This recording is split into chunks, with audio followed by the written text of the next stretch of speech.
Bonsoir, dans 2 minutes et 30 secondes, à 20h précisément, le chef de l'État s'adressera aux Français. L'événement sur les élections législatives, c'est la plus lourde défaite de la gauche à des scrutins législatifs enregistrés depuis peut-être même les débuts de la République. L'ancienne majorité présidentielle est laminée, 70 députés. Le Parti socialiste a été frappé d'opprobre lors de ces élections. Ça a été très violent et bien entendu, le premier des socialistes, c'est-à-dire François Mitterrand, était très atteint. Son autorité était très diminuée, son crédit, son lustre. Enfin, c'était vraiment un moment de naufrage politique pour le Parti socialiste, les dirigeants socialistes et donc pour François Mitterrand. Nous écouterons donc ensemble François Mitterrand qui tirera les enseignements de la victoire du RPR et de l'UDF aux élections législatives, une très large victoire. Oui, c'est l'opposition qui a gagné, c'est la droite qui a gagné. C'est donc une nouvelle cohabitation, la deuxième. Le parti de Jacques Chirac compte 247 députés. La nouvelle majorité compte désormais 484 sièges. Chacun se préparait à ce que le gouvernement et donc le Premier ministre appartiennent à la droite et au centre. Comme en 86, le président de la République tiendra compte du vote des Français en désignant un Premier ministre issu de l'UPF. La cohabitation, c'est l'institutionnalisation au sommet de l'État de la lutte pour le pouvoir. Dans 20 secondes, le président de la République devrait intervenir. On se dit, qui va à Matignon? C'est la seule question. François Mitterrand est là, qui sera à Matignon? Et donc on était, nous, médias, dans l'attente de ce qui allait se passer entre ces deux nouveaux protagonistes. Un président qui va donc s'exprimer dans maintenant 20 secondes à la télévision.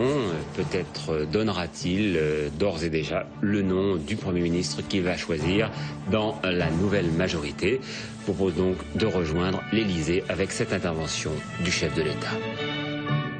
Mes chers compatriotes, en élisant une majorité nouvelle, très importante, à l'Assemblée nationale, vous avez marqué votre volonté d'une autre politique. Je confie dès ce soir la charge de Premier ministre à M. Édouard Balladur, député de Paris, ancien ministre d'État. J'ai été informé que M. Mitterrand devait annoncer sa décision le soir à la télévision, c'est ce qu'il a fait, et qu'il attendrait que j'aille le voir après. Voilà. 20h20, Édouard Balladur ne verra pas la suite du programme télévisé. Il quitte son bureau du boulevard Saint-Germain, direction l'Élysée. Quand on a un rendez-vous, on y va. Le cortège, entouré d'une cohorte de caméras, arrive à l'Élysée une demi-heure à peine après la fin de la déclaration de François Mitterrand. 20h30, la voiture du député RPR de Paris se range devant le perron de l'Élysée. Il en descend et rejoint Hubert Védrine, le secrétaire général de l'Élysée. L'entretien peut commencer, la longue attente des journalistes aussi. À l'époque, l'état d'esprit, c'est quand même que dans cette situation un peu biscornue que les Français ont créée par leur vote, il faut que ça marche. Et que l'autorité de la France, sa voix, sa capacité à défendre ses intérêts fondamentaux ne soient pas entamées.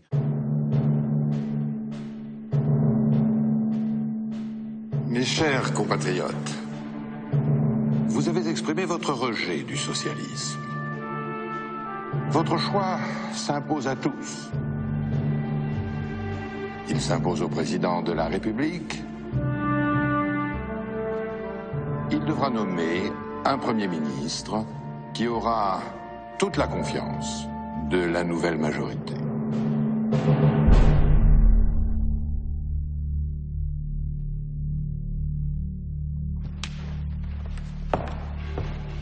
Bonsoir, Monsieur le Président.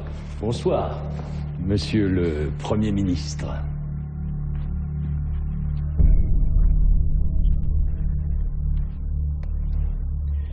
Monsieur le Président, j'ai appris votre souhait de me nommer Premier ministre, mais avant d'accepter, je souhaiterais savoir comment les choses seront organisées entre nous. Je voulais savoir dans quelles conditions je serais conduit à exercer. Il me serait possible d'exercer ma mission avant d'accepter, ce qui était bien une façon de dire qu'il ne lui suffisait pas de me nommer, qu'encore fallait-il que j'accepte. Voyez-vous, si je deviens Premier ministre, si j'accepte de devenir Premier ministre, j'entends exercer mes prérogatives sans entrave. Vous savez, sans la politique. Savez-vous ce que nous aurions pu être? Qu'aurions-nous pu être sans la politique, Monsieur le Président? Sans la politique, nous aurions pu être amis. Bien. Vous voulez exercer pleinement vos prérogatives de Premier ministre. Comment vous le reprochez? C'est bien normal. Moi-même, j'entends exercer pleinement mes prérogatives de chef de l'État. Monsieur le Président, pourquoi vous ne démissionnez pas? Parce que j'ai été élu. Pour un certain temps. Mais tout le temps que ce temps m'est confié, j'en use. C'est normal, non? Il suffirait que quelqu'un hausse un peu le ton, fronce les sourcils, menace pour un chef de l'État s'effondre. Pas sérieux. Absolument, c'est évident. Cependant, il y a un point délicat. Lequel? La politique étrangère. Je veux assister aux réunions internationales, je veux être présent pour bien marquer que l'action extérieure de la France appartient à la fois au président et au gouvernement associé. À ce sujet d'ailleurs, je vous ai entendu utiliser l'expression de domaine partagé. Soit. Sur cette question, nous verrons comment nous organiser. Mais je ne m'impose jamais là où ma présence n'est pas souhaitée. En somme, vous êtes différent de Monsieur Chirac. Sur ce point-là, oui. Oui, je ne veux pas jouer les pique-assiettes dans les dîners internationaux et je ne veux pas non plus créer de situations qui mettraient notre pays dans une position ridicule. Nous nous entendrons donc. Je le souhaite. C'était un homme qui avait beaucoup d'habileté, qui avait le goût de surprendre et qui avait le goût de s'imposer. Et j'entendais ne pas être surpris et ne pas m'en voir imposer. Ne vous méprenez pas sur mon compte. Vous m'avez nommé Premier ministre sans que je l'ai sollicité ni directement ni indirectement. Et si la politique étrangère doit être entre nous un domaine partagé, tous les autres domaines relèveront exclusivement de l'action de mon gouvernement. La cohabitation, c'est un partage des pouvoirs entre le président de la République, qui demeure le symbole de la France, qui conserve un poids considérable sur tout ce qui touche à la politique étrangère et à la défense. Le Premier ministre de cohabitation, c'est lui qui gouverne, ce qui est très différent des premiers ministres dans les périodes ordinaires, c'est lui qui gouverne, avec les moyens de gouverner, et il faut se rappeler que la majorité parlementaire est considérable. Et donc, d'une certaine manière, au Parlement, et au Sénat, et à l'Assemblée, Édouard Balladur a les mains libres. Bref, à partir de maintenant, je ne serai guère qu'un notaire. Bien davantage, Monsieur le Président, vous le savez. Je vous tiendrai informé de mes intentions. Je tiendrai compte de vos avis, je n'entends pas vous surprendre, et je ne suis pas à la recherche de conflits. Et vous avez bien raison. D'ailleurs, vous n'en sortiriez pas nécessairement vainqueur, Monsieur le Premier ministre. Après 70 minutes d'entretien, la porte s'ouvre sur François Mitterrand et Édouard Balladur. C'est la première image de la cohabitation. Édouard Balladur devrait sortir d'un instant à l'autre. Nathalie Saint-Cry. Cela fait donc maintenant 1h10 qu'il est avec le chef de l'État. J'attends comme vous. Donc vous n'avez pas eu d'indiscrétion de la part des collaborateurs, évidemment, du chef de l'État sur le contenu de l'entretien entre les deux hommes. Voilà. S'il vous plaît, Nathalie, vous pouvez vous retirer du champ. Merci.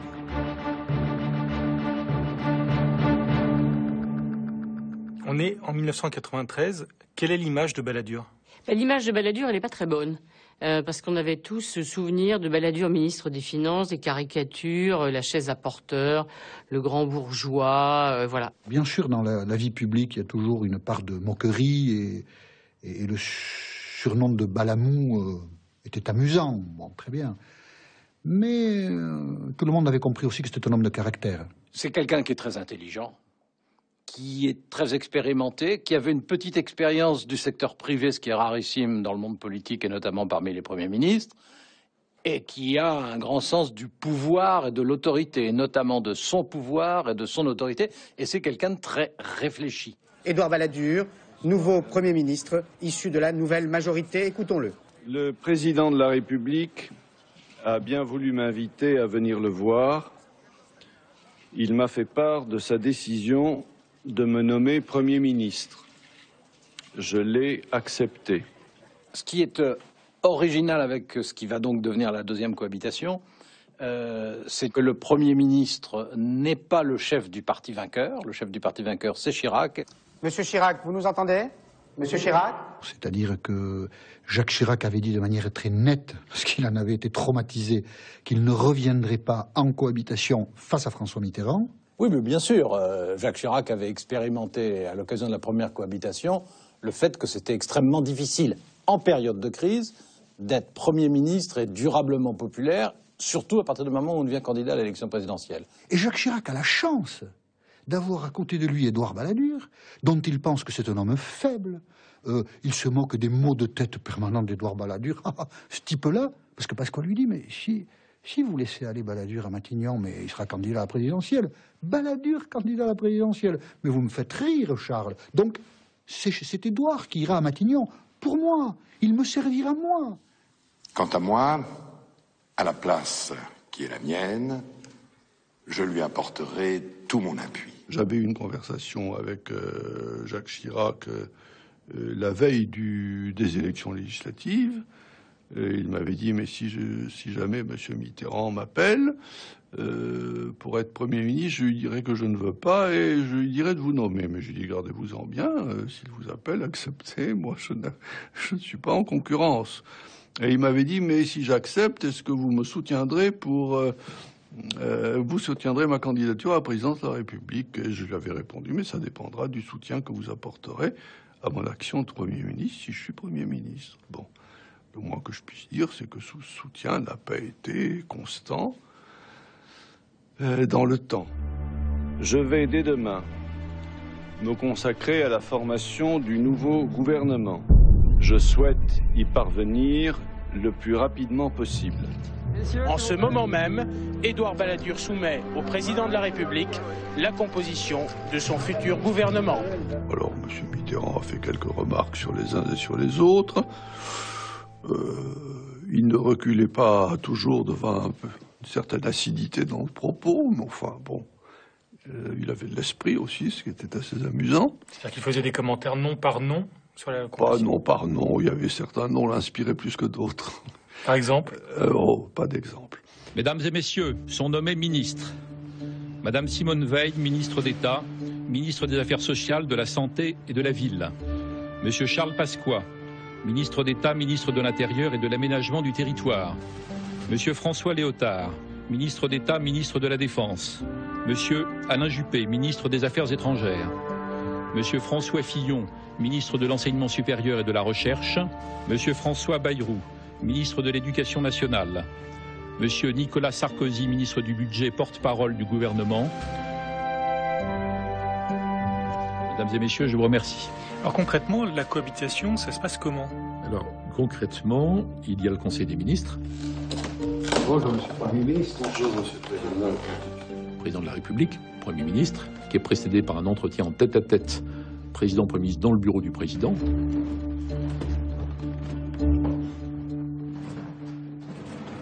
Mitterrand et Balladur se rencontrent donc une fois par semaine, c'est ça? Au moins une fois par semaine. Directement, personnellement, au moins une fois par semaine. Ce sont des pièces de théâtre, parce qu'évidemment, un grand nombre de ces propos sont des propos de circonstance. On fait semblant de s'intéresser à l'autre et on ne souhaite que sa perte. Et puis on dit parfois en public le contraire de ce qu'on a dit en privé quelques minutes plus tôt. J'ai besoin de paix. Je ne suis pas celui qu'il faut craindre. Je ne suis pas du tout préoccupé par ce genre de considération. J'ai un programme à réaliser, des réformes à mener. Voilà aujourd'hui où sont mobilisées toute mon attention et toute mon énergie. Je souhaite la réussite de votre politique. Je vous remercie, Monsieur le Président. Êtes-vous bien assuré du soutien de votre majorité? Au départ, oui. Ensuite, naturellement, ce sera plus difficile. Pourquoi? Vous le savez bien, Monsieur le Président, en raison de l'élection présidentielle. Ah oui, j'oubliais. Vous avez trouvé de l'aisance à Édouard Balladur, de l'aisance, avez-vous dit? Oui, oui. Il est très vite entré dans le pot du rôle qu'il tient. Vous vous sentez capable d'être indépendant, c'est-à-dire de résister au président de la République, à d'autres, à des pressions comme ça dépend. avec votre expérience? Si je fais des observations justes, il aura tort de résister.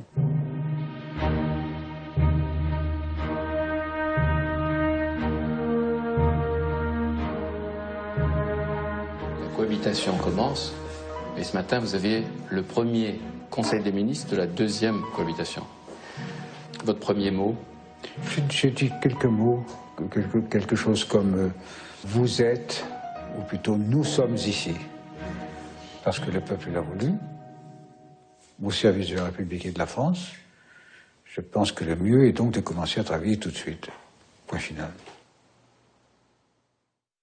Ouvrons maintenant le dossier économique et social qui constituera l'essentiel de notre journal avec cet emprunt de 40 milliards lancé par Édouard Balladur. Écoutons le Premier ministre qui s'exprimait cet après-midi à l'Assemblée nationale.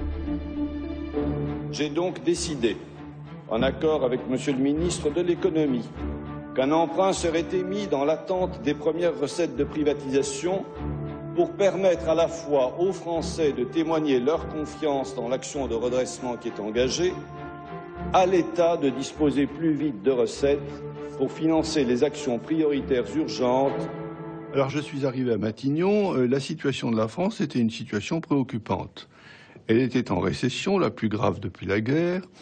Ses finances publiques étaient en très mauvais état, déficit le plus important depuis la guerre, là aussi.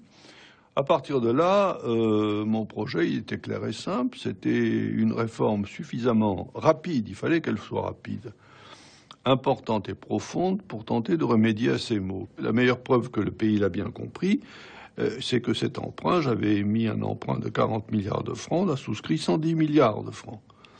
Et ça a été, je crois, le plus grand succès de notre histoire financière. Je voulais un acte politique. Et la souscription d'un emprunt lancé dans le public dans de pareilles conditions est un acte qui permet de rendre tangible la preuve de la confiance que les citoyens ont dans leur pays. Et c'était très important. L'économie, c'est une affaire de psychologie beaucoup plus que de calcul scientifique. Voilà ce que j'ai tenté de faire. Ce que dit le rapport Reynaud est très accablant sur l'état des finances de notre pays, Monsieur le Président. Le déficit actuel est de 450 milliards de francs. En 1988, lorsque j'ai quitté le ministère des Finances, il était d'un peu moins de 100 milliards. Nous ne pouvons pas continuer dans cette voie. Nous devons absolument éviter de creuser le déficit. Cette idée du rapport me déplaît. Quand vous arrivez au gouvernement, vous faites un audit pour bien accabler vos prédécesseurs et pour vous dire tout ce qui a été fait, c'est affreux, horreur, malheur. Regardez, d'ailleurs, les chiffres sont accablants. Et donc on fait un audit et sur la base de cet audit, on dit on va reconstruire, etc. Édouard Balladur le fait quand la gauche perd en 93 et qu'il s'installe à Matignon. Mais la nécessité de ce rapport est de montrer la situation telle qu'elle est, afin de justifier les mesures à prendre. Vous n'êtes pas sans savoir que la France a traversé une crise économique et financière sans précédent depuis la Seconde Guerre mondiale. Monsieur le Président, mon intention n'est pas d'accabler ceux qui m'ont précédé. De toute façon, le peuple a déjà oublié qui était là avant vous. Désormais, c'est vous le responsable de tout. Mais je le sais, Monsieur le Président, je suis là pour cela. Sinon, que me resterait-il à faire? Eh bien, soit. En ce moment, vous pouvez tout vous permettre, n'est-ce pas? Vous avez une très grande popularité. De toute façon, le rapport Reynaud ne me fait pas peur.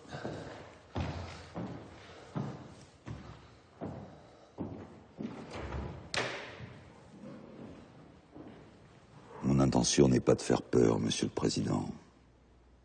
Quelqu'un qui a consacré sa vie autour de la politique et du pouvoir comme François Mitterrand, qui a reçu un mandat de tous les Français en 88, pour être président jusqu'en 95, mandat dont il estime qu'il n'est pas infirmé par le vote législatif.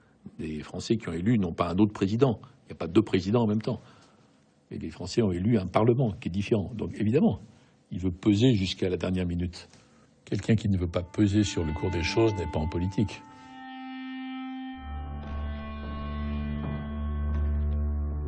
Pardonnez-moi. Je suis un sanglier. Quand on me menace, j'attaque. Puis je souffrais. Maintenant, ça va mieux. J'ai pris mes médicaments. Je suis obligé de les prendre toutes les 2 heures, sinon j'ai mal. Ce sera ainsi jusqu'à la fin. jusqu'à la fin.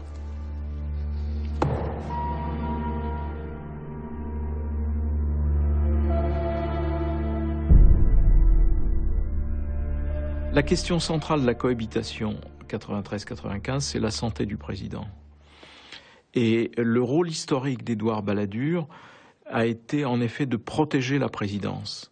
Je pense qu'en protégeant François Mitterrand, au fond en faisant comme si François Mitterrand était toujours à même d'exercer son mandat, Édouard Balladur protège les institutions. François Mitterrand découvre son cancer très tôt en 1981 et il n'en sera fait état dans des conditions particulières que pratiquement 10 ans plus tard. On comprend que l'état de santé du président de la République est gravement affecté. On ne sait pas à quel point, on ne le saura qu'après, mais quand se présente la cohabitation, François Mitterrand est un homme affaibli, un homme livré à la douleur, avec tout ce que ça suppose, même rétrospectivement, on ne sait pas du tout de quelle manière il a gouverné le pays, sans doute avec beaucoup d'absence. On nous l'a caché, on nous le cache encore d'ailleurs, je pense. François Mitterrand était diminué, considérablement diminué. Il lui restait tout de même, de manière très vive, l'instinct politique. Ne pas se laisser faire, ne rien lâcher. Dès qu'il y avait une faiblesse chez l'adversaire, l'utiliser. Effectivement, par rapport à François Mitterrand, pourtant affaibli, Édouard Balladur n'a pas eu la partie facile.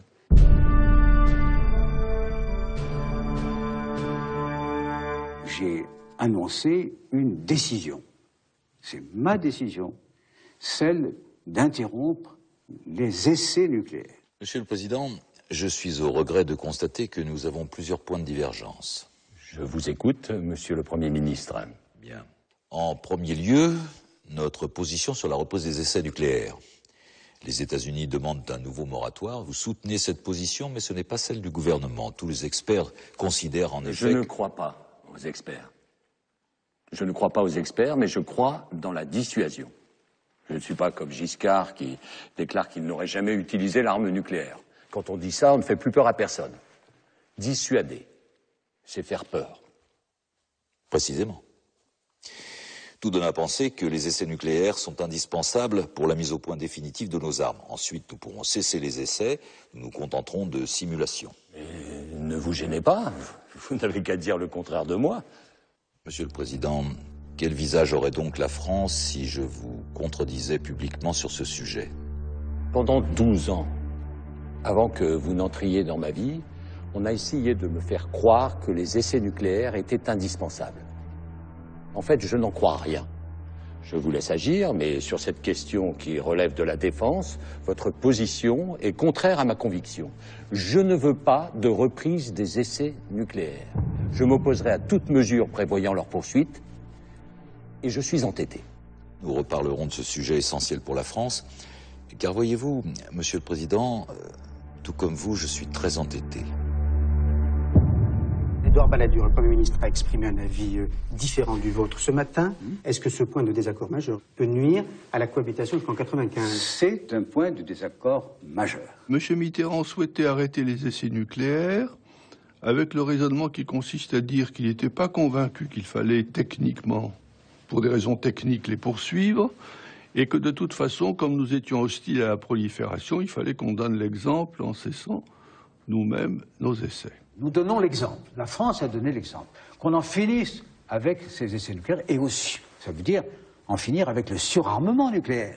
Les militaires et les techniciens disaient il faut que nous passions à la simulation, qui est une technique très sophistiquée et qui n'a pas les inconvénients d'une explosion nucléaire. Mais, nous disait-il, pour passer à la simulation, il nous faut encore 2 ou 3 expériences. Certains experts militaires, pas tous, mais certains experts militaires considèrent que pour qu'on en arrive, nous aussi, à posséder, à contrôler cette technique de simulation, il faudrait qu'on fasse encore une dizaine d'essais nucléaires. Toujours une de plus, quoi. Non, mais est-ce que c'est... Encore une. Simplement, Encore ce que je vous une. demande, c'est est-ce que c'est votre point de vue ou non? Il y a toujours des experts pour dire quelque chose. Alors, ce que je dis, moi, c'est qu'à partir du moment où on décide à 4 pays d'arrêter les expériences nucléaires, à la demande de la France, quelle figure aurait la France si tout d'un coup il y avait une explosion dans le monde qui serait une explosion française, avec le danger que représente dans l'esprit des gens la diffusion de nuages Nucléaire, c'est-à-dire atomique. Non, il faut absolument éviter cela. Voilà quel était l'objet du débat. J'en ai parlé à plusieurs reprises à M. Mitterrand, je ne l'ai pas convaincu et il ne m'a pas convaincu. Il y a un désaccord et le désaccord est tranché parce qu'on ne peut pas faire d'essai sans le président. Il faut l'accord du président. C'est un cas typique où c'est pas possible.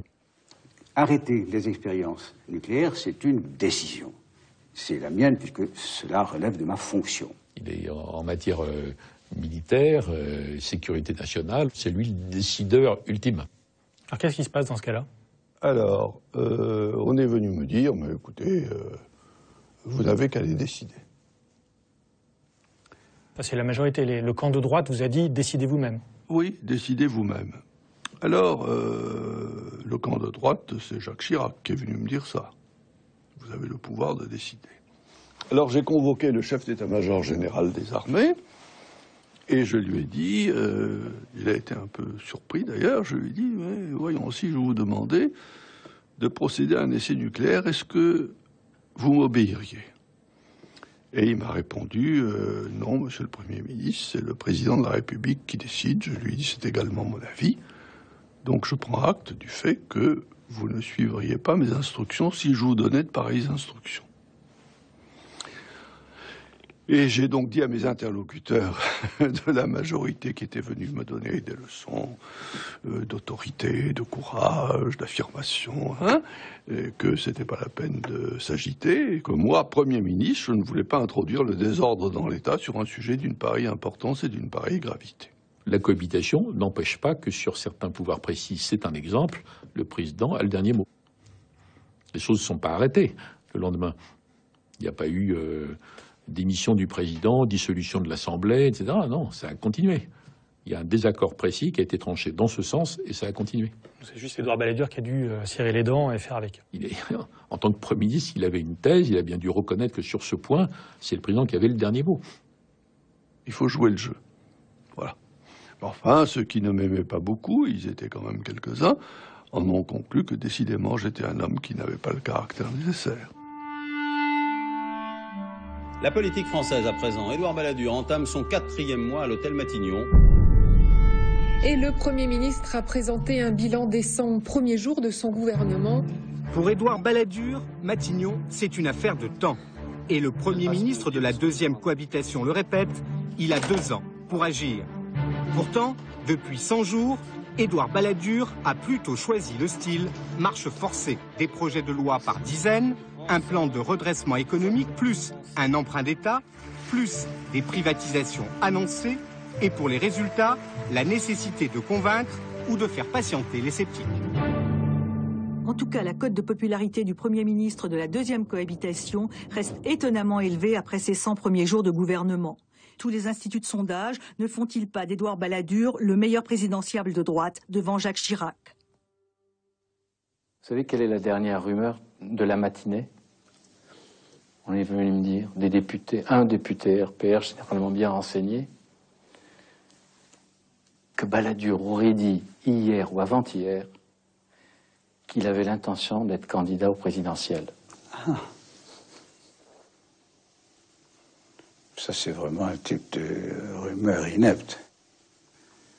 Car s'il le pensait, il ne le dirait pas. J'ai entendu hier, à la radio, Simone Veil et François Léotard souhaiter votre candidature à l'élection présidentielle. Je n'étais pas au courant, ils ne m'ont pas prévenu. Bien sûr. D'ailleurs, j'ai dit à mes proches, le Premier ministre est trop fin pour afficher maintenant ses ambitions de la sorte. En effet, oui, cela ne pourrait que me gêner. Bien. Car je vous annonce que je n'ai pas l'intention de me laisser bousculer. Je ne vois pas par quelle magie Balladur, par quel tour de passe-passe vous pourriez nous éliminer, Chirac et moi. Je ne me laisserai pas faire. Enfin, Monsieur le Président, pourquoi me dites-vous cela?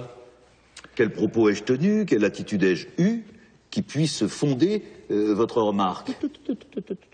Il ne faut jamais choisir un Premier ministre qui sera candidat à l'Élysée, car il ne gouverne plus, il ne pense plus qu'à devenir président. On a 8 jours de tranquillité, et le 9e jour, les difficultés commencent. Voilà.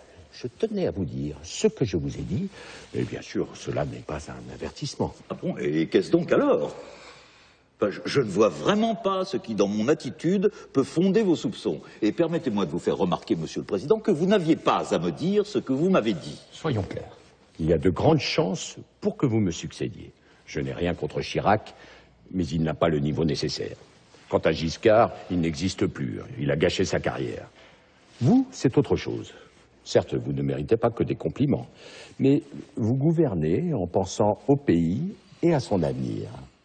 Monsieur le Premier ministre, je suis convaincu que vous feriez un très bon président de la République. Tout ceci n'est pas mon problème aujourd'hui.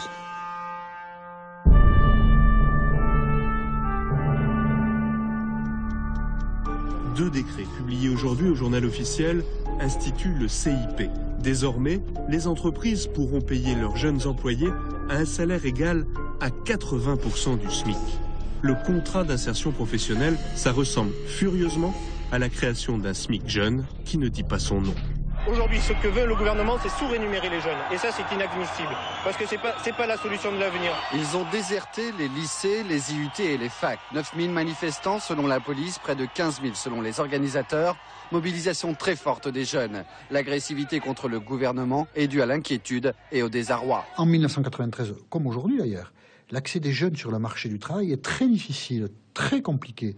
Donc la logique a souvent conduit des économistes, des sociologues et, in fine, des responsables politiques à dire qu'il faudrait modifier les conditions de travail d'entrée des jeunes sur le marché du travail pour leur permettre précisément de mettre un pied et ensuite de retrouver le chemin normal, par exemple, d'un contrat à durée indéterminée.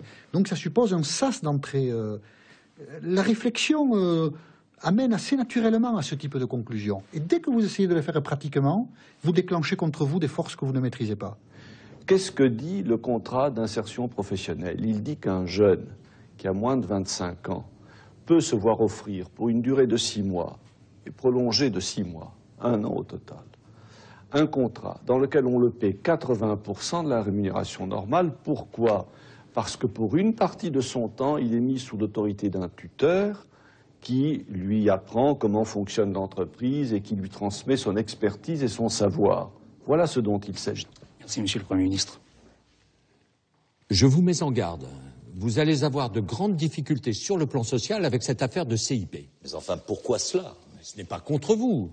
Nous sommes dans une situation où l'opinion refuse tout. Mais, Monsieur le Président, comment refuser une mesure qui vise à combattre le chômage des jeunes et qui en plus favorise leur insertion professionnelle? Allons. Vous allez les payer à 80% du salaire normal, parce qu'ils ne travailleront qu'à 80% et que le reste de leur temps, ils recevront une formation. C'est louable, mais les jeunes ne vont pas comprendre. Ils vont retenir uniquement que vous les payez à 80% du salaire normal. Et cela va les retourner contre vous. Monsieur le Président, je ne retirerai pas ce texte. Je ne vous demande pas de retirer cette mesure. D'ailleurs, cela ne me regarde pas. Il faudrait inventer quelque chose de présentable pour l'opinion. Par exemple, il y a un chômage des jeunes.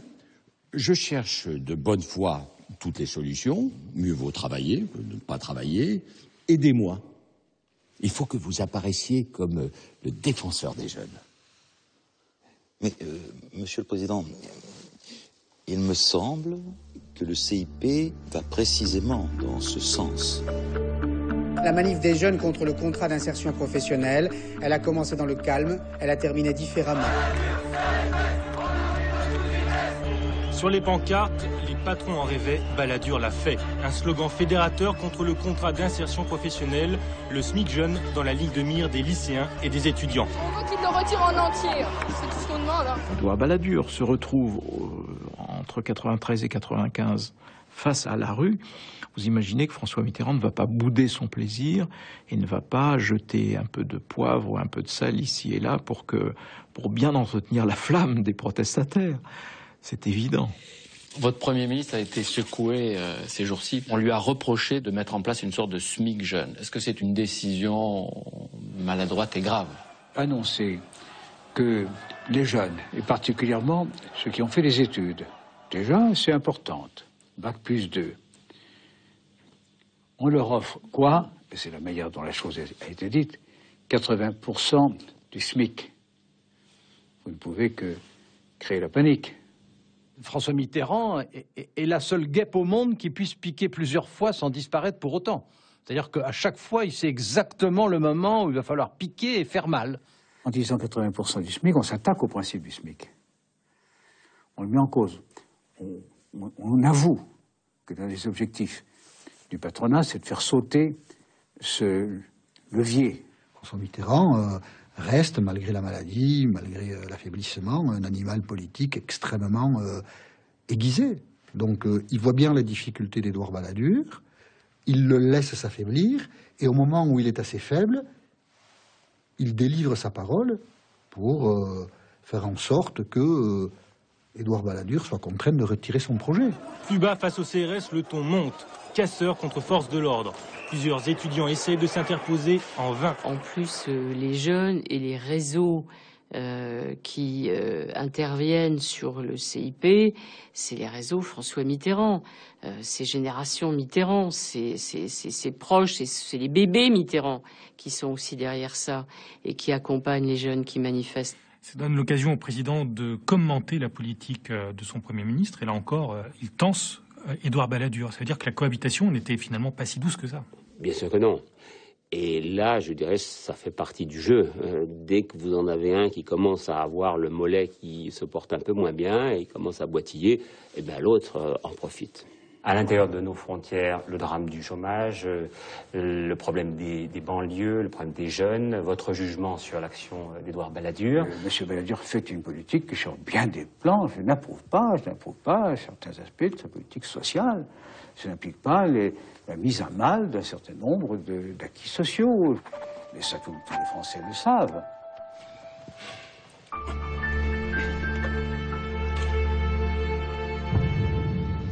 J'espère que je ne vous ai pas blessé hier soir à la télévision. Non. Je n'ai aucune raison de le faire sur le plan personnel. Oui, je sais, vous me combattez sur le plan politique. Et j'ai l'intention de continuer ainsi. Mais sans vous enfoncer. Je le sais, Monsieur le Président. Le Premier ministre a décidé de suspendre, à partir d'aujourd'hui, l'application du contrat d'insertion professionnelle. J'ai fini par retirer ce texte, mais ça a été considéré comme un recul. Le grand tort n'est pas de reculer, c'est d'avoir avancé sans avoir vraiment exploré le terrain. J'aurais dû dire, écoutez, très bien, vous voulez qu'ils soient payés à 100%, ben ils seront payés à 80% par l'entreprise, puisqu'ils travaillent à 80% pour l'entreprise, et les 20%, c'est l'État qui les prendra à sa charge. Ça lui coûtera d'ailleurs beaucoup moins cher que les indemnités de chômage, et comme ça, ils auront leur salaire à 100%. J'ai pas eu ce réflexe et je l'ai regretté depuis, mais j'y ai pas pensé sur le moment. 20 ans après le CIP, on a toujours un problème d'emploi des jeunes qu'on n'a pas su résoudre. L'entrée sur le marché du travail est aussi difficile aujourd'hui qu'il y a 20 ans. Et on n'a rien fait pour ça.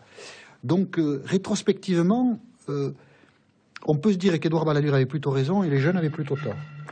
Et c'est une autre affaire qui s'étale ce matin à la une de Libération. Ce quotidien fait en effet état d'une liste de 114 demandes d'écoute qui auraient été initiées par la cellule antiterroriste de l'Élysée. Écoutes téléphoniques qui visaient des personnes a priori tout à fait étrangères aux questions de terrorisme. Je porte plainte pour écoute illicite et violation de la vie privée. Jean Edernalier intéressait-il parce qu'il s'apprêtait à publier un pamphlet sur François Mitterrand? A-t-on voulu écouter Carole Bouquet parce qu'elle était proche de Jacques Attali? Une chose est sûre, ces nouveaux documents sont frappés du tampon source secrète, celui qui figurait déjà sur les transcriptions des écoutes concernant Edoui Plenel, journaliste au Monde.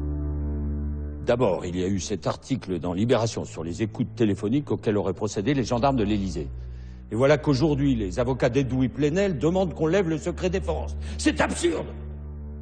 Ce journaliste du Monde et ces hommes de loi mènent une campagne de déstabilisation. Il est inconcevable qu'on laisse des juges d'instruction perquisitionner à l'Élysée. Monsieur le Président, je n'ai jamais entendu dire qu'il était question de perquisitionner à l'Élysée. Quant à la levée du secret défense, en l'espèce, elle ne me concerne pas, puisque ces actes n'ont pas été commis sous mon autorité, mais sous celle de mes prédécesseurs, notamment entre 1983 et 1986. François Mitterrand se trouve piégé par sa vie privée. Il a construit une deuxième vie. Il l'a construit alors qu'il n'était pas au pouvoir. Il l'a construit, au fond, sans malice, je dirais, parce que, après tout, le choix de construire sa vie privée appartient à un homme et ne regarde pas la citoyenneté. Quand il arrive au pouvoir, les services secrets lui disent quelque chose qui est irréfutable. vous devez protéger officiellement votre famille officielle, mais votre famille officieuse, il faut aussi qu'elle soit protégée. Et donc, François Mitterrand est pris dans un piège. Cette seconde famille, il faut la protéger de manière illégale, puisque officieuse. Et les gendarmes de l'Élysée, échappant à tout contrôle, étant assurés de bénéficier de la part de François Mitterrand d'un mandat absolu, vont dérégler considérablement la machine. Ça n'a pas été voulu, ça s'est construit. Mais on se trouve au bout du compte avec un dérèglement formidable de l'appareil d'État, que François Mitterrand réfute alors que c'est une évidence. Un des sujets justement qui concernait en tout cas l'Élysée, c'est cette fameuse histoire des écoutes téléphoniques qui auraient été commandées par le groupe... L'Élysée n'écoute rien. Le groupe Il n'y antiterroriste... a pas de système d'écoute ici. Ces révélations... Je suis très étonné que vous engagez le débat sur ces choses. Si j'avais cru qu'on allait tomber dans ces bas-fonds, je n'aurais pas accepté l'interview. Alors qu'il s'agit simplement de polémiques fabriquées, inventées, à laquelle je n'ai rien à voir. Tout au long de sa carrière, on peut repérer des moments où le mensonge est assez intense, la dissimulation est importante. Il y a une forme de perversion dans l'action politique qui fait beaucoup de mal à la citoyenneté. Beaucoup de mal. Il s'agissait d'écoutes qui auraient été commandées par la cellule antiterroriste de l'Élysée, bien sûr pas... On s'enfonce encore un peu plus. Mais... Je n'ai pas l'intention, à vous, que rien n'autorise à cela, de répondre à vos questions. Si vous voulez bien, nous allons nous séparer. Je ne pensais pas qu'on allait tomber dans un tel degré de vilainie. Mais, Monsieur le Président, merci. Il ne s'agissait pas de ça. C'est terminé.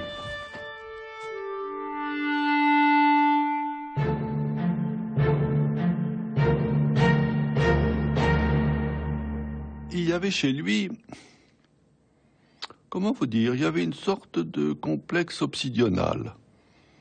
Il était assez porté au soupçon,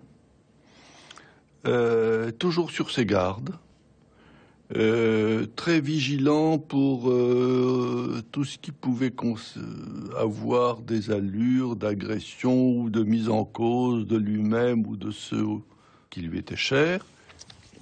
Il y a ça aussi. Tenez, regardez cet article. Vous saviez déjà cela? On m'en a beaucoup parlé. Vous ne l'ouvrez pas? Non, Monsieur le Président, cela ne me regarde pas. Je crois ce que vous m'en dites. J'étais assis donc en face de lui et il m'a dit « Tenez, regardez ce qu'on écrit ». Il m'a tendu un journal dans lequel effectivement il était question de sa vie personnelle et de la fille qui était la sienne. Dans notre position, on doit s'attendre à être attaqué tout le temps. Mais a-t-on pensé à ma femme? Bien entendu, elle n'ignore rien de cette situation, mais toute cette publicité peut lui être désagréable. Je lui ai dit, enfin je crois lui avoir dit, mais... Enfin, je lui ai pas dit qui puis-je, mais je lui ai dit quelque chose qui voulait dire, mais qu'attendez-vous de moi? A-t-on pensé aussi à ma fille, encore si jeune, passionnée de littérature, qui ne pense qu'à Baudelaire et à Rimbaud, et qui se voit transformée ainsi en vedette? Je ne souhaitais pas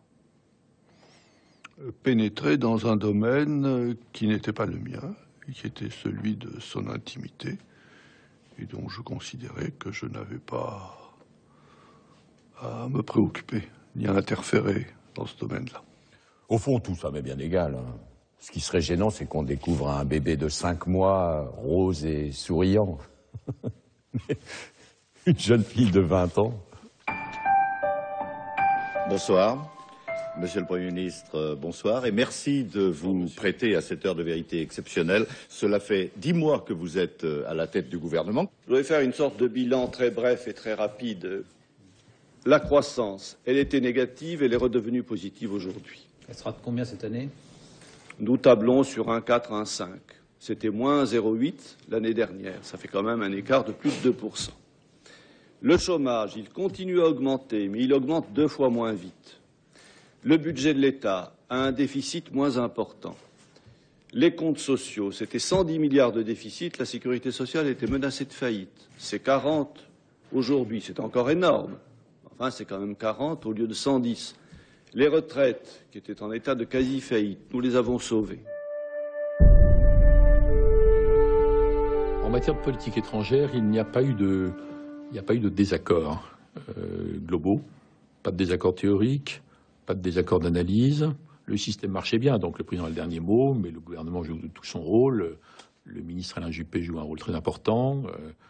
Édouard Balladur est au courant de tout. De toute façon, dans ces systèmes-là, tout le monde se parle toute la journée, tout le monde est au courant de tout, minute par minute. Hein. Et c'est là il faut que les choses s'articulent dans l'intérêt de la France. Et que l'autorité de la France, sa voix, sa capacité à défendre ses intérêts fondamentaux ne soit pas entamée. Et il me semble qu'il y a eu cet état d'esprit de part et d'autre. La mise à mort à coups de machette. Les bourreaux appellent ça travailler. Pourquoi en est-on arrivé à une telle haine? La communauté internationale regarde sans intervenir cette sauvagerie qui s'étend à tout le pays. Dans cette folie meurtrière, les bourreaux ne s'arrêtent même plus aux portes des églises ou des écoles. De quoi s'agissait-il au Rwanda? D'une guerre civile. Et on nous demandait d'intervenir pour nous interposer entre les combattants, les Tutsis et les Hutus. Ça aurait été une véritable expédition coloniale et nous, Français, qui étions suspectés d'avoir soutenu l'une des deux parties, nous aurions été suspectés de vouloir défendre nos intérêts à la fois politiques et économiques dans cette région du monde. Je me suis rendu à l'ONU, au Conseil de sécurité, pour demander au Conseil de sécurité l'autorisation qu'il y ait une force française, mais c'est ce qu'on a appelé l'opération turquoise, une force non pas d'interposition pour empêcher les combats, mais une force humanitaire. Et là-dessus, M. Mitterrand, finalement, s'était rallié à mes vues. Monsieur le Président, nous sommes tombés d'accord pour considérer que la France ne pouvait pas rester passive devant le drame du Rwanda. Nous avons même décidé ensemble d'envoyer des soldats dans la région, mais je suis frappé par notre isolement. J'ai lu la lettre que vous m'avez adressée sur cette question et je dois dire que je partage désormais totalement votre point de vue. Ah bon? François Mitterrand monte au créneau. S'il le faut, a dit ce matin le président de la République, la France engagera toute seule une intervention militaire à but humanitaire au Rwanda. Nous voulons bien être des bons soldats de la paix pour les Nations Unies. Certes, les encouragements et les bonnes paroles ne manquent pas, mais de fait, nous sommes seuls. L'intervention militaire française pourrait débuter dès demain. Baptisée Opération Turquoise, elle devrait mobiliser environ 2500 hommes, dont 1500 sont déjà prépositionnés au Gabon ou encore à Djibouti. Le gouvernement a pris cette décision parce que tous les recours diplomatiques et humanitaires ayant été épuisés, les massacres ne se sont pas arrêtés et qu'il faut qu'à tout le moins certains États, dont la France, réagissent. 5 heures du matin, le feu vert est donné. L'opération Turquoise est lancée. Un simple pont à la sortie de Bukavu et c'est l'entrée dans le Rwanda. Le chef de secteur, le chef de quartier. Le colonel Thibault a dû expliquer à ses Tutsis, d'abord méfiants, que ses troupes étaient là pour les protéger. Les militaires patrouillent régulièrement dans ce camp où l'on s'entasse dans des abris de fortune, où l'on souffre de dysenterie et où on se sent toujours menacé par les extrémistes Hutus. Nous ne devons pas donner l'impression de mener là-bas une expédition coloniale. C'est pourquoi la mission de nos soldats sur place doit rester humanitaire. Absolument. Il faut assurer la protection des civils sans prendre parti. Nous sommes là pour une opération humanitaire et pour cela seulement. Nous sommes là pour un temps limité. Nous attendons des renforts d'autres nations et nous souhaitons que d'ici la fin du mois de juillet, les Nations Unies prennent notre relais. Voilà. C'est une visite éclair mais déterminante pour la suite de l'opération Turquoise qu'Édouard Balladur a entreprise aujourd'hui aux Nations Unies à New York. Devant le Conseil de sécurité de l'ONU, Édouard Balladur a plaidé pour une coopération vaste et rapide de l'ensemble de la communauté internationale. Ce que je suis venu dire aujourd'hui à la communauté internationale, au Conseil de sécurité, c'est tout d'abord que nous souhaitions que l'effort de la France soit relayé. Et on a sauvé quand même quelques dizaines de milliers de vies comme ça. Évidemment, on n'a pas empêché le génocide, mais il faut rappeler qu'à l'époque, les Américains étaient tout à fait hostiles à une intervention, quelque intervention que ce soit.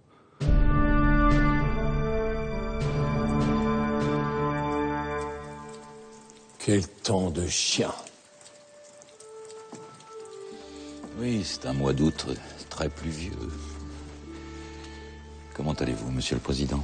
L'opération s'est bien passée, mais Je déteste la perte de conscience que provoque l'anesthésie. Enfin, je vais mieux. Je mourrais d'autre chose. À part cela, comment voyez-vous la rentrée? Les esprits commencent à s'agiter beaucoup en raison de la campagne présidentielle, mais j'essayerai de me tenir en dehors le plus longtemps possible. Alors ne cherchez pas à m'évincer et à prendre tous les pouvoirs. Mais est-ce que c'est ce que je fais, Monsieur le Président? Non, vous avez trop de finesse pour cela. Mais dans votre intervention récente sur RMC, pourquoi avez-vous parlé du Rwanda sans jamais vous référer à la conversation récente que nous avons eue sur ce sujet? J'aurais dû vous citer, je l'avoue.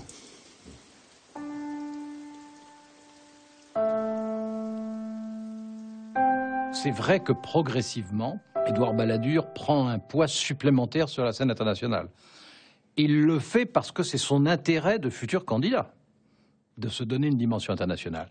Il le fait parce que François Mitterrand est affaibli par la maladie et affaibli politiquement. Et il le fait aussi parce que c'est irrésistible quand on a été secrétaire général de l'Élysée, qu'on a envie de devenir président, qu'on est le Premier ministre de cohabitation, d'expérimenter de nouvelles formes de pouvoir et d'influence. Ça lui a nui, aussi bien en ce qui concerne l'Afrique qu'en ce qui concerne l'ex-Yougoslavie, parce que c'est vrai qu'il y a joué un rôle plus important que ça n'est l'habitude de la part d'un Premier ministre, mais c'est vrai aussi que François Mitterrand ne le lui a pas pardonné. Écoutez, c'était un homme qui avait un sens très vif de lui-même, qui était très attaché à la vie, qui souffrait certainement de l'état, pas pour des raisons politiques, même pour des raisons de personne, de l'état de sa santé et de son affaiblissement, et qui devait être, au fond, lui-même exaspéré de se trouver dans cette situation. Et je pense que vis-à-vis de moi, il avait des sentiments mêlés, à la fois d'abord il ne pouvait pas ne pas reconnaître que je faisais en sorte que les choses se passent à peu près bien, même si ce n'était pas toujours tout à fait conforme à ce qu'il aurait souhaité, et en même temps d'agacement et d'exaspération de voir qu'il s'effaçait, qu'il n'était plus dans le jeu. C'est une chose qui lui était insupportable. C'est un homme qui avait un sens très vif de sa personne et de son rôle. Voilà. De tout ça, j'étais conscient et je faisais en sorte que je ne pouvais pas éviter qu'il me fasse à l'occasion des reproches, mais que ces reproches ne fussent pas, à mes yeux, mérités. C'est ça qui comptait. Et votre entretien dans le Figaro, cet article intitulé « Ma politique étrangère » par Édouard Balladur. Ce n'était pas mon souhait, le journal a décidé du titre. Par ailleurs, Monsieur le Président, je vous rappelle que dès notre premier entretien, vous avez parlé à propos de politique étrangère de domaines partagés entre nous. Sans doute. Mais il faut me prévenir. C'est ce que je fais. Il faut m'informer. C'est ce que je fais aussi. Quant au fond, mis à part le fait que j'ai eu tort, je l'avoue, de ne pas parler de vous sur RMC à propos du Rwanda, je ne vois pas ce que vous pouvez me reprocher. Qu'est-ce que j'ai fait qui ne vous convienne pas?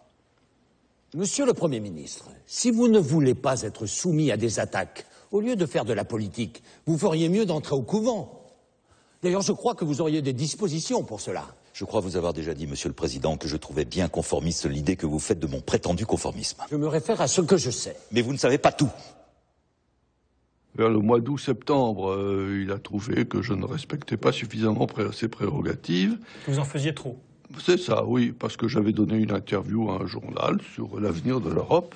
Où Édouard Balladur, sollicité par Franz-Olivier Gisbert, fait une interview dans le Figaro où il parle d'un peu tout, comme Premier ministre de François Mitterrand, mais comme candidat en quelque sorte, déjà candidat, même s'il ne l'est pas officiellement à ce moment-là. Donc il parle un peu de tous les sujets, y compris l'international. Et je crois ne pas me tromper en disant que c'est Franz-Olivier Gisbert qui a fait le titre. Souvent, c'est les journaux qui font les titres. Et il met ma politique étrangère. Je me rappelle très bien l'épisode. François Mitterrand est ulcéré, non pas par le contenu, en réalité, mais par le titre qui plane au-dessus de l'article et qui est « Ma politique étrangère » par Édouard Balladur. Et c'est ce « ma politique étrangère » qui va achever de les brouiller absolument. Ma politique étrangère, comme si c'était Balladur qui parlait. Évidemment, dès que François Mitterrand est de retour, là, complètement, après cette opération, il veut répliquer à ça. Il réplique à ça. Et la réplique, c'est la façon, le petit jeu, le jour de la commémoration de la libération de Paris, à l'Hôtel de Ville, eh bien, on invente un prétexte qu'il ait besoin d'aller signer le livre d'or dans le bureau de Jacques Chirac, qui est là, pour se dire rien, comme ça, petite conversation à bâton rompu. Et pendant ce temps-là, Édouard Balladur attend dans son fauteuil tout seul. Donc c'est juste une petite réplique à l'abus de la présentation. Et de ce point de vue, on peut dire que ce titre du Figaro a joué un rôle déterminant dans le choix qu'a fait François Mitterrand au bout du compte de se comporter pendant la période de la campagne présidentielle en adversaire irréductible d'Édouard Balladur et d'avoir au contraire, disons, une forme de sympathie discrète affichée au bénéfice de Jacques Chirac. Madame, monsieur, bonjour. Ça n'est pas vraiment une surprise, mais c'en est une tout de même. On se doutait que monsieur Jacques Chirac allait se présenter à l'élection présidentielle. On ne savait pas qu'il allait se présenter aussitôt. Je suis candidat. 3 mots de Jacques Chirac à la une de La Voix du Nord ce matin. Et c'est toute la campagne pour les présidentielles qui est lancée. Jacques Chirac bouscule donc le calendrier fixé par Édouard Balladur, qui avait décidé l'ouverture des hostilités pour janvier 95. Mais aujourd'hui, il semble que l'opinion, en tout cas, oppose vous-même et Jacques Chirac. Est-ce qu'il y a entre Jacques Chirac et vous-même un pacte qui garantisse aux électeurs de la majorité qu'il n'y aura pas affrontement entre vous? Je vous ai dit que je ne parlerai pas de ça en 1994. Bien. Jacques Delors a donc mis fin aujourd'hui à 6 mois de suspense. Sa position est sans équivoque, une décision irrévocable, prise pour des raisons personnelles mais aussi politiques. J'ai décidé de ne pas être candidat à la présidence de la République. Votre décision que vous avez annoncée ce soir est irrévocable. Bien sûr, on ne va pas jouer avec les nerfs des Français et avec le Parti socialiste ou la gauche en général. Le renoncement de Delors ne m'a pas surpris. Il n'est pas fait pour cela. C'est un numéro 2, pas un numéro 1. En fait, il n'est pas très courageux. Pensez-vous que Rocard puisse être un nouveau candidat? Non, pas du tout. Il n'est pas crédible. Alors qui? Jospin? J'ose pas. C'est un fin politique. Mais le danger pour vous, ce n'est pas le candidat de la gauche. C'est Chirac. Je le connais. En campagne, Chirac tape de tous les côtés. Qu'est-ce que vous allez prendre, hein? J'espère que vous vous y préparez. Je suis au courant de manœuvres hostiles, de livres en préparation. Je sais qu'en sous-main, on réactive des hommes de basse besogne. Je connais les propos mensongers. Mais pour ma part, je n'aime pas la violence verbale. Et je déteste le côté ridiculement théâtral de la politique. Vous avez quel âge? 65 ans. L'âge que j'avais quand j'ai été élu. C'est bien tard, hein? Enfin, ne nous plaignons pas. Vous, naturellement, non. Vous avez été élu et même réélu.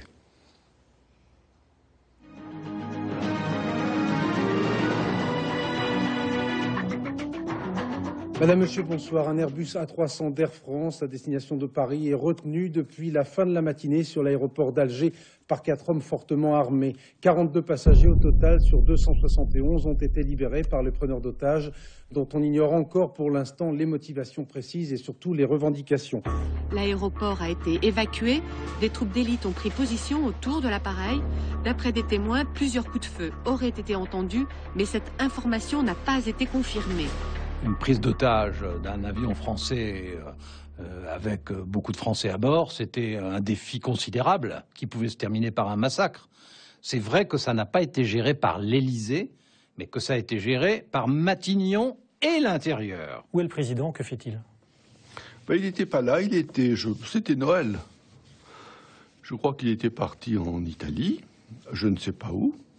Il ne me disait jamais où il allait, d'ailleurs je ne lui demandais pas, et c'était sa vie, et je n'avais pas à m'en mêler. François Mitterrand était à Venise, à ce moment-là, et je l'ai eu au téléphone 2 ou 3 fois par jour. Donc je l'informais constamment. Et à chaque fois, il a écouté, il n'a eu aucune critique à faire sur le déroulement de la gestion. Et j'ai effectivement géré toute cette affaire pendant 36 heures à peu près.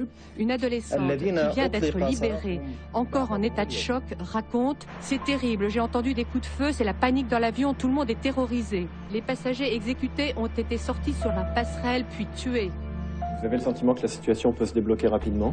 C'est difficile à dire. C'est difficile à dire dans ce genre d'affaires, d'autant que nous sommes loin, n'est-ce pas?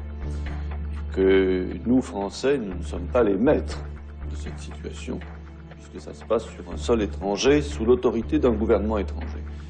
Et j'en suis venu à la conclusion qu'on ne pouvait régler cette situation qu'en faisant rentrer cet avion en France.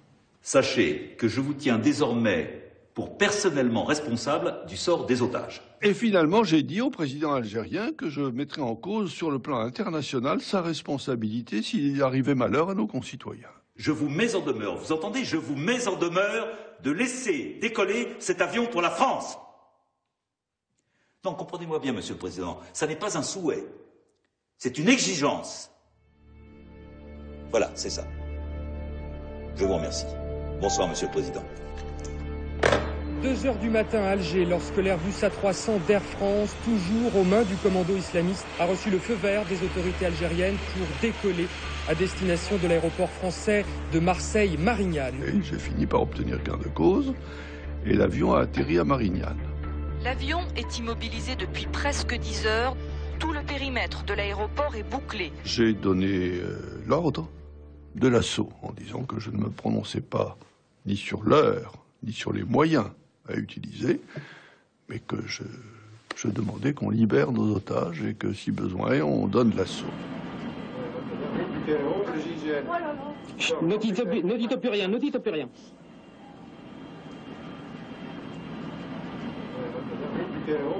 L'exécution, c'était Pasqua, mais le choix final, c'était Édouard Balladur. Et que le risque politique, c'est évidemment Édouard Balladur qui le prenait. Et que de ce point de vue, ça a certainement contribué à donner de lui l'image de quelqu'un qui était non seulement très intelligent, mais qui avait en plus de la fermeté.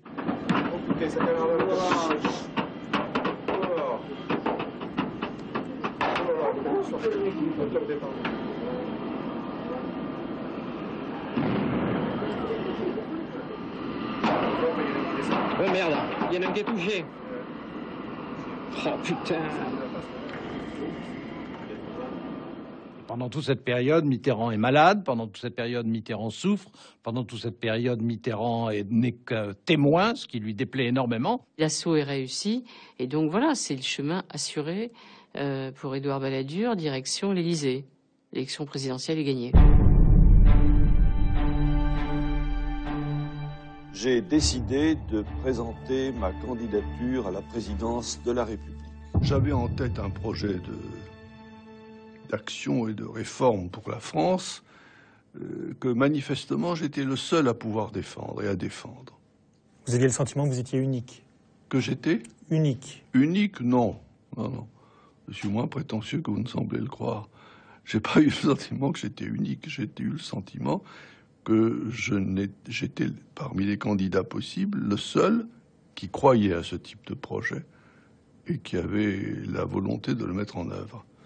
C'était un projet unique, donc? Disons, pour être simpliste un peu, que c'était un projet de modernisation de notre pays. Et que donc, tout ça m'a conduit finalement à être candidat, et le fait que cette affaire de l'Airbus se soit déroulée dans des conditions convenables a convaincu chacun que c'était dans l'ordre des choses possibles. Voilà ce que je peux vous dire là-dessus. C'est la difficulté de la tâche entreprise. C'est l'ampleur de celle qui reste à accomplir. C'est la confiance de nos concitoyens, maintenue depuis 20 mois. C'est la nécessité du rassemblement le plus large possible des Français qui me détermine à solliciter leur suffrage. Au moment où la campagne démarre, mettons janvier 1995, la gauche n'ayant pas de candidat, le Parti socialiste n'a pas encore désigné le candidat au moment où Édouard Balladur se déclare, il apparaît sans concurrent. Et on n'imagine pas du tout que quelqu'un puisse empêcher Édouard Balladur d'accéder à l'Élysée.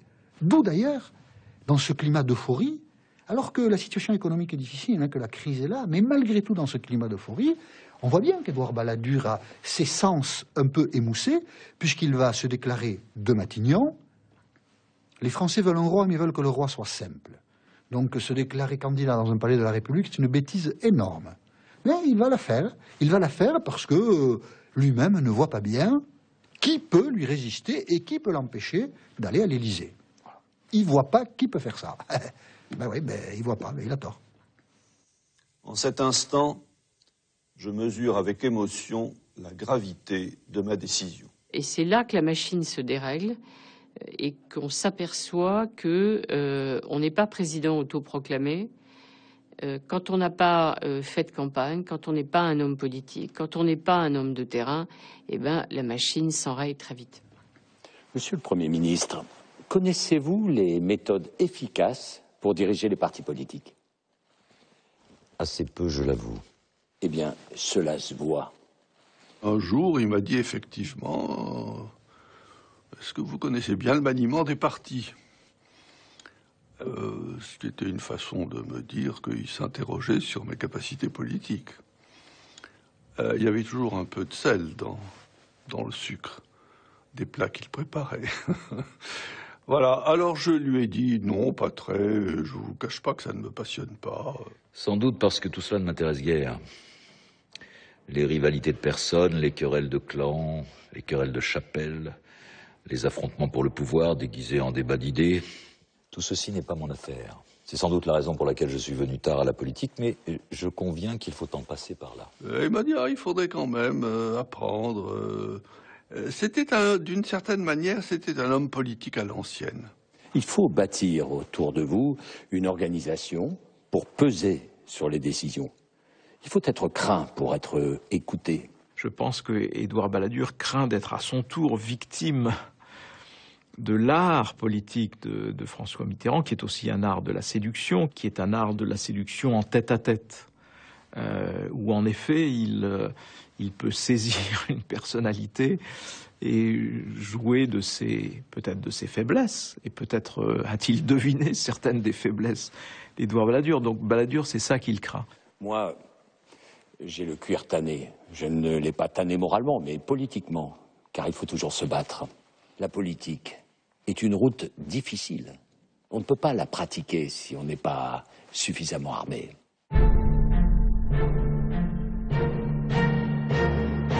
Nous recevons aujourd'hui Monsieur Jacques Chirac, candidat à la présidence de la République. Monsieur le candidat, bonjour. Bonjour.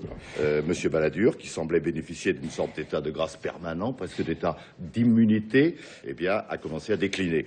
Et dans le sondage publié hier par Le Point, vous êtes à égalité avec Monsieur Jospin et Monsieur Balladur au premier tour. Et surtout, vous devancez vos candidats dans 5 des qualités qui font un bon président de la République.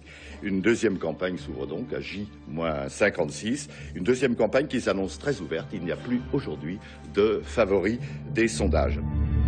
Je voyais bien monter en puissance Jacques Chirac avec une campagne aussi efficace que démagogique, et je voyais décliner Édouard Balladur avec une campagne qui n'était pas démagogique, mais qui n'était pas efficace.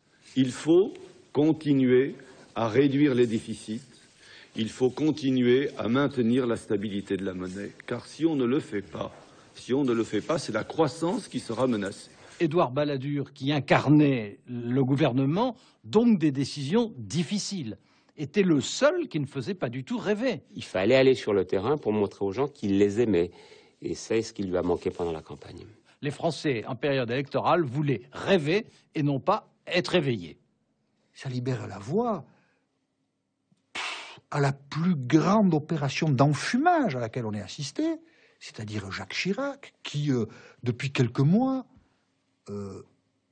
dans la moquerie générale, il faut bien le dire, est en train de rôder un discours de gauche, la France pour tous, le partage, il n'y aura plus de pauvres, il n'y aura plus de riches, il n'y aura plus que des Français réunis dans une concorde et un bien-être général. Sa campagne est une campagne d'un vide abyssal et d'une bêtise considérable, et elle marche. Je crois qu'aujourd'hui, compte tenu d'une France qui est confrontée à un vrai problème, qui est celui de la fracture sociale qui s'élargit. Il y a cette idée géniale, évidemment, de la fracture sociale. Il y a un Jacques Chirac qui commence à parler justement de gens qui souffrent dans ce pays, du chômage. Il fait des promesses forcément inconsidérées, mais On a envie de ce discours. Donc la période a changé. Et le super favori, super soutenu par tout le monde, va être dépassé par celui qui apparaissait comme l'abandonné, le paria, celui qu'on disait foutu, fini, incapable de gagner une élection présidentielle, celui que la France n'aimait pas. Édouard Balladur a aussi un problème vis-à-vis des électeurs, vis-à-vis du processus électoral lui-même. Et donc, alors que Jacques Chirac, lui, n'a jamais fait que cela, gagner des élections, gagner et perdre des élections, c'est la vie de Jacques Chirac, c'est pas la vie d'Édouard Balladur. Donc, il a, de ce point de vue-là, un handicap dont il va beaucoup souffrir. Oui, c'était une campagne qui était effectivement assez difficile pour moi et pour plusieurs raisons. D'abord, il y a des raisons qui tiennent à moi. Disons, pour être simple, que je ne suis pas très extraverti. Voilà.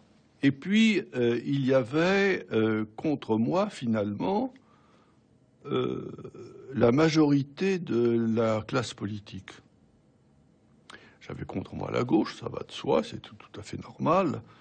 Mais il y avait le RPR, dont l'appareil était mobilisé contre moi, et une partie de l'UDF, qui était beaucoup plus faible d'ailleurs, l'était aussi. Bref, qu'est-ce que j'avais pour moi? J'avais l'opinion des Français. Et très astucieusement, il faut bien le dire, ceux qui combattaient ma candidature s'en sont pris justement à cette image qui était la mienne.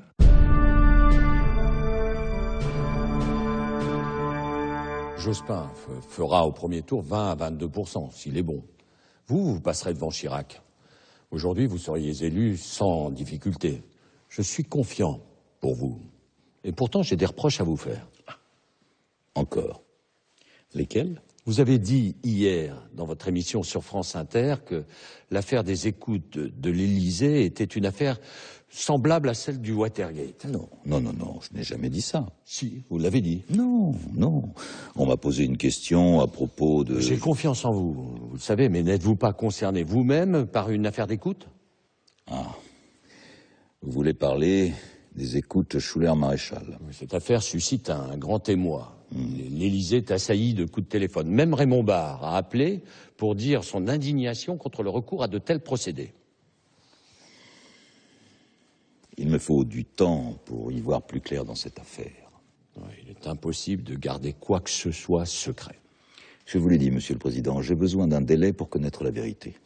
La vérité, vous savez, les gens aiment se fier aux apparences. C'est plus simple. L'affaire Schuller-Maréchal apparaît comme un coup monté par Didier Schuller, membre du RPR, avec l'aide de la police judiciaire et le ministère de l'Intérieur, pour piéger le docteur Maréchal dans une tentative d'extorsion de fonds. Maréchal aurait promis d'influencer son gendre, le juge Alphen, pour qu'il laisse tranquille Schuller dans l'enquête sur le financement occulte du RPR, le parti de Jacques Chirac. Pour piéger Maréchal et compromettre le juge Alphen, le directeur de la PJ et Charles Pasqua ont utilisé abusivement une procédure d'urgence pour organiser des écoutes téléphoniques en dehors de tout contrôle judiciaire. Le scandale atteint Édouard Balladur, car c'est le cabinet du Premier ministre qui a validé la procédure. On a demandé une écoute téléphonique à Matignon. Vous savez qu'elles sont autorisées par Matignon, c'est-à-dire par les services du Premier ministre. Mais, et là je l'ignorais, lorsqu'une écoute téléphonique d'urgence est demandée le dimanche, elle a lieu et on la valide ensuite dans les jours qui suivent. Mais comme la Commission le demande dans tous ses rapports, avec force, il doit y avoir régularisation écrite sans délai. Or là, l'écoute a commencé le 15, la régularisation écrite a été faite le 21, et moi j'ai été avisé le 22, le jour où on coupait. Si bien qu'on a fait une écoute d'ailleurs parfaitement inutile, dont on a pu dire que on organisait des écoutes frauduleuses, alors que c'était la procédure normale qui avait été suivie. Le Premier ministre candidat affirme que les écoutes autorisées par Matignon étaient tout à fait légales. Tout a été parfaitement régulier et parfaitement légal. Et je mets au défi quiconque de prouver le contraire. Les juges s'indignent, les politiques s'émeuvent et les choses se précipitent. En début d'après-midi, les services du Premier ministre font savoir qu'en fait, ils ne connaissaient pas les véritables raisons de ces écoutes. La police ne lui aurait pas donné tous les éléments. On nous a menti sur tous les points, explique à l'AFP une source autorisée de l'hôtel Matignon. Et ce soir, les adversaires d'Édouard Balladur attaquent de toutes parts. Et maintenant, le Premier ministre semble par commentaires interposés, faire marche arrière en disant « oui, j'ai menti, mais c'est parce qu'on m'a menti ». Les Chiraciens se sont ce matin engouffrés dans la brèche. Code pénal à la main, Jean-Louis Debré estime que les écoutes autorisées par Matignon relèvent d'un détournement de procédure. Voilà le code pénal. Le code pénal, il prévoit les écoutes administratives dans les cas que je vous ai cités, atteinte à la sécurité intérieure nationale de la France, prévention du terrorisme, criminalité organisée, sauvegarde du potentiel économique et reconstitution de ligue dissoute. Est-ce que cette affaire relève du terrorisme? Est-ce que cette affaire relève de la crime organisée? Est-ce que cette affaire relève de l'espionnage industriel? J'en ai pas le sentiment. Je me suis retrouvé dans ce micmac. Parce qu'on n'a pas suivi mes ordres, j'avais interdit qu'on leur monte quelque opération que ce soit pour essayer de déstabiliser quelques juges que ce soit, et ça n'a pas été fait. Voilà.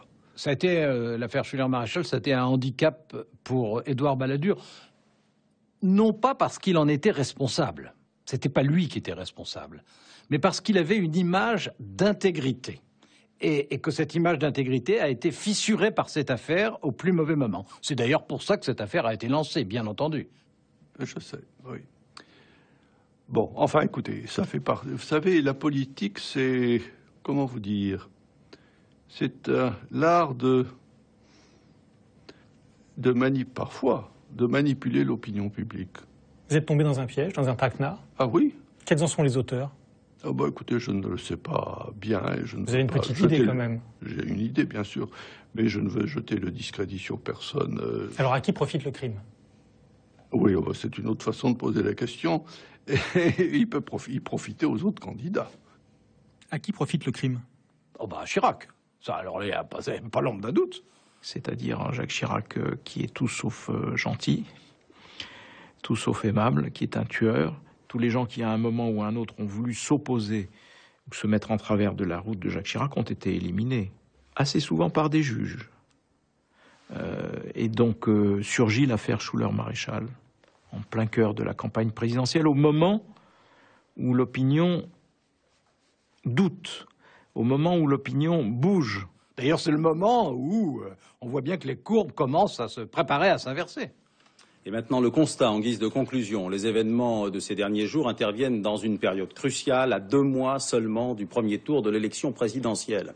Et les adversaires d'Édouard Balladur font de l'affaire des écoutes une arme contre le Premier ministre candidat. En l'espace de 15 jours, j'ai perdu 10 points d'intention de vote.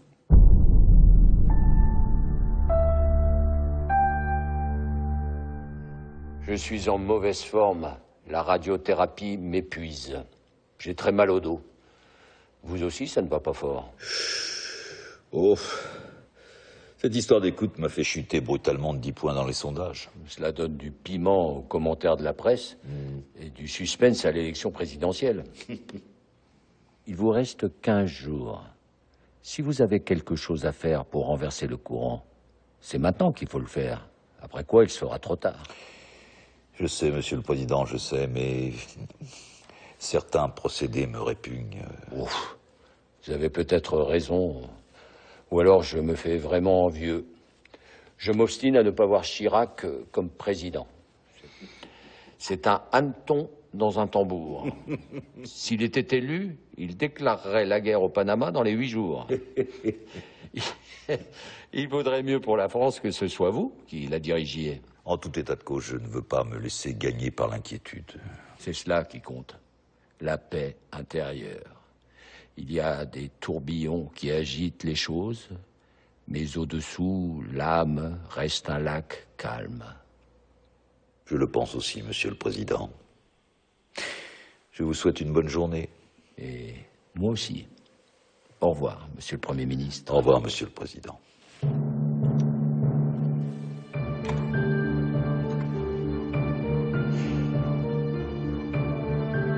Voici le choix des Français pour ce premier tour de l'élection présidentielle 1995. En tête de ce premier tour, Lionel Jospin avec 23,4% des suffrages exprimés. Derrière Jacques Chirac, 20% tout rond. Éliminé Édouard Balladur, 18,5% des suffrages exprimés. Jospin arrive en tête, surprise générale, et Chirac-Balladur, ça se joue à 2 points. C'est pas... Balladur s'écrase pas, et Chirac triomphe pas. Chirac va être élu président de la République en ayant fait un premier tour à 20%, ce qui est très médiocre quand même. Très médiocre, mais il va être élu. Et Édouard Balladur n'aura pas d'autre possibilité, la mort dans l'âme. Lui aussi dans l'insincérité la plus totale. La politique est un jeu de dupes permanent. Édouard Balladur n'aura pas d'autre choix que d'appeler à voter Jacques Chirac. Qu'est-ce qu'il peut faire d'autre? C'est M. Jospin et M. Chirac qui seront présents au... Je vous demande de vous arrêter. Je vous demande de vous arrêter. Maintenant, il faut choisir. Au deuxième tour...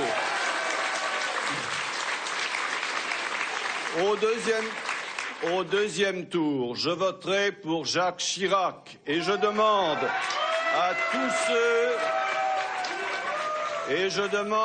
à tous ceux qui m'ont soutenu de le faire aussi. Et c'est comme ça que Jacques Chirac est devenu président de la République. C'est bien triste comme histoire.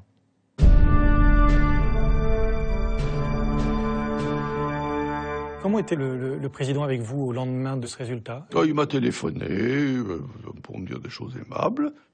Il m'a dit « Ah, ben c'est la première fois que je me trompe dans mes prévisions, c'est à cause de vous, j'avais prévu que c'est vous qui gagneriez. » Oui, parce qu'il considérait, il avait d'ailleurs pas tout à fait tort toujours, qu'il était un très bon analyste électoral et politique, ce qui était d'ailleurs souvent vrai. Et là, il m'a dit « C'est la première fois que je me trompe. » Je lui ai dit « J'en suis désolé pour vous. » Et accessoirement pour moi. On a mis en lumière les affaires, les combines qui ont pu influer sur le résultat de l'élection. Au regard justement de ces affaires, avez-vous le sentiment qu'on vous a volé votre rendez-vous avec l'histoire? Oh, écoutez, les rendez-vous avec l'histoire, quand ils n'ont pas lieu, c'est celui qui a donné rendez-vous qui en est responsable. On ne se fait pas voler un rendez-vous. C'est pas vrai. Chirac ou Jospin, Jospin ou Chirac, il est presque 20h, quelques petites secondes de suspense. Voici le nom du successeur de François Mitterrand.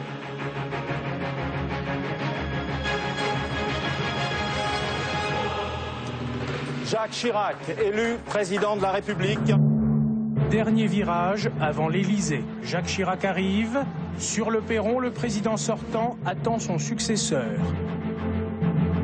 Comme on s'y attendait, Édouard Balladur a présenté la démission de son gouvernement. Un Premier ministre démissionnaire, et à Matignon, c'est l'heure du traditionnel déménagement, jusqu'à la désignation par Jacques Chirac de son Premier ministre.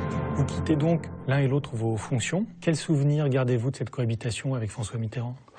Écoutez, le souvenir d'une époque où j'ai fait des choses que je crois avoir été importantes pour notre pays et intéressantes pour moi, et d'avoir joué un rôle utile.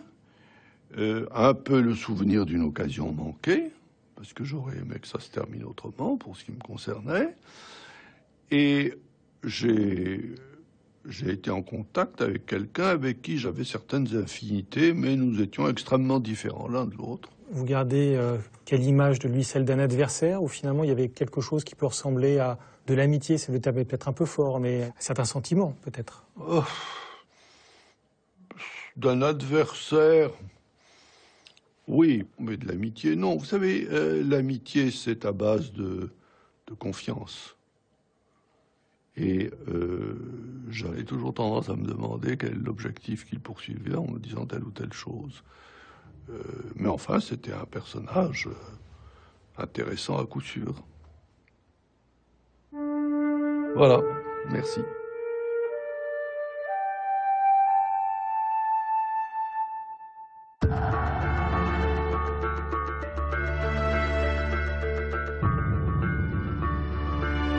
Est-ce que vous revoyez votre adversaire par la suite? Et en quelles circonstances? Non, je n'ai eu aucun rapport avec lui. Et puis il m'a fait savoir qu'il aurait souhaité me voir. C'était au mois de décembre, je crois. Je suis donc allé le voir dans l'appartement qu'il occupait près de l'école militaire.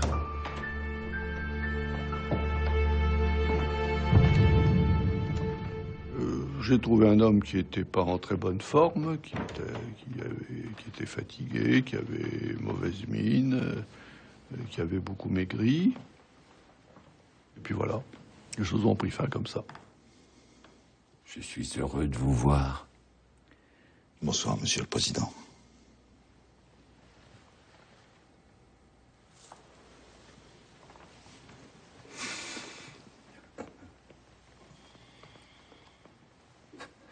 Pourquoi n'êtes-vous pas venu plus tôt? Je craignais de vous importuner.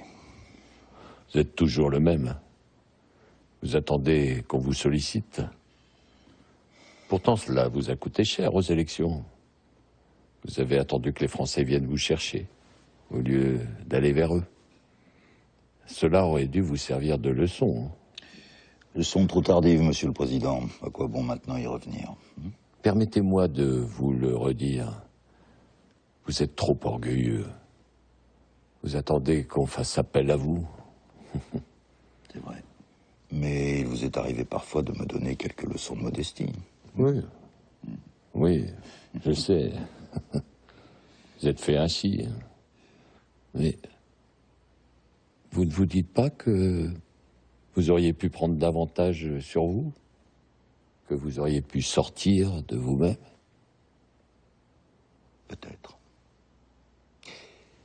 Mais vous le savez, je crains beaucoup le ridicule de la comédie. Et puis, je n'aime guère les marchandages. Je souhaiterais beaucoup vous revoir. Vous n'aurez qu'à me le faire savoir. Je me demande si le temps m'en sera laissé. Je le souhaite, Monsieur le Président, de tout cœur. Que retiendrez-vous de notre cohabitation? Honnêtement? Sincèrement?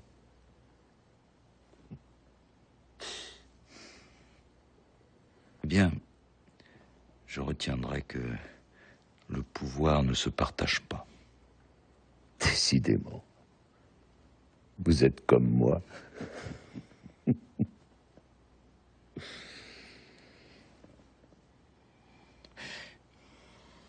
Je ne veux pas vous fatiguer plus longtemps, je vais me retirer maintenant. Au revoir, Monsieur le Président. Je ne vous raccompagne pas.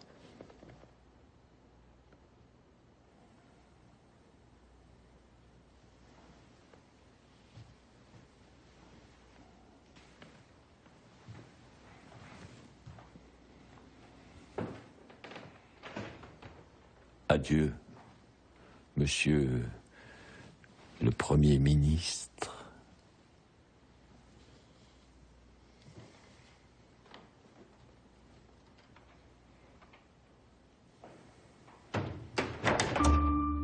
François Mitterrand est mort quelques semaines plus tard, le 8 janvier 1996, sans que je le revoie. Quant à moi, il m'arrivait de croire que de ce que j'avais fait, il resterait une trace, que je n'avais pas travaillé en vain. J'ai repris mon rôle au Parlement. J'ai mené à bien diverses missions, et puis je me suis retiré du monde politique. Désormais, je profite du temps qui me reste dans la liberté retrouvée. Je trouve que quand on vieillit, il faut faire preuve de bienveillance. Et que le grand risque de la vieillesse, ce qui est l'âge dans lequel je suis, c'est la résignation d'abord. Il ne faut pas trop se résigner parce que sans quoi on n'est plus vivant. Et en même temps, il faut demeurer optimiste et avoir un jugement sympathique pour son prochain. Rien n'est pire que l'aigreur.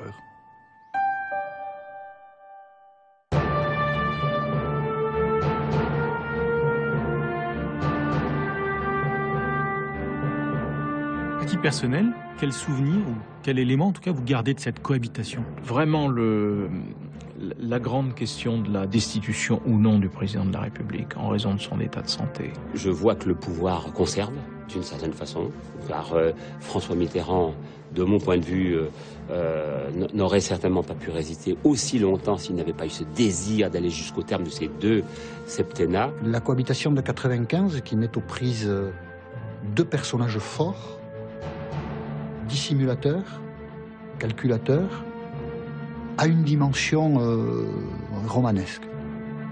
Qu'est-ce que je retiens de cette cohabitation? Forcément un jeu de dupes. C'était une cohabitation de dupes. Très intelligente et très cruelle. Je retiens le fait que même quand les électeurs, par leur vote, créent une situation compliquée, eh bien, heureusement, il se trouve dans ce pays, aussi bien à droite qu'à gauche, des gens qui ont quand même en tête avant tout l'intérêt du pays, la cohérence du pays, la clarté de sa parole et qui font les efforts nécessaires pour qu'il en soit ainsi.